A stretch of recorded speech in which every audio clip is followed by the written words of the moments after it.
నువ్వు క్రైస్తవుడు అయితే ఈ వీడియో ఖచ్చితంగా చూడాలి. భారతదేశంలో మొట్టమొదటి చర్చ్ ఎవరు ఎప్పుడు కట్టారు? చాలా మంది తెలియకనుకునేది ఏంటంటే ఎవరో బ్రిటిషర్లు భారతదేశానికి క్రైస్తవ్యాన్ని తెచ్చారని.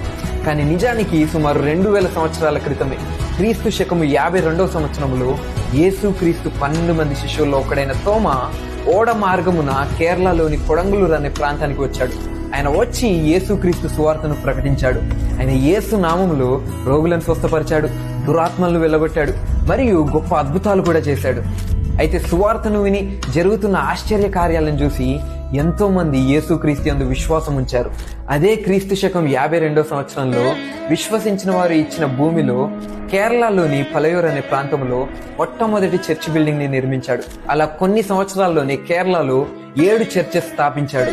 తరువాత తమిళనాడులో చర్చ్ కడుతూ ఉండగా మైలాపూర్లో ప్రస్తుతం సెయింట్ థామస్ మౌంట్ అని పిలువబడే ప్రదేశంలో ప్రార్థన చేస్తూ ఉండగా బల్లాలతో పొడవబడి క్రీస్తు కొరకు హతసాక్షిగా మారాడు.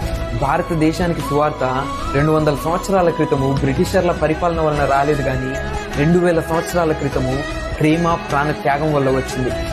దేవుడు భారతదేశాన్ని ఎంతో ప్రేమిస్తున్నాడు. అందరం కూడా జీసస్ లవ్స్ ఇండియా అని కమెంట్ చేసి ప్రతి ఇండియన్ బ్రదర్స్ అండ్ సిస్టర్స్ కి ఈ విషయాలు తెలిసేలా ఈ వీడియోని షేర్ చేద్దాం. God bless you. Download ShareChat.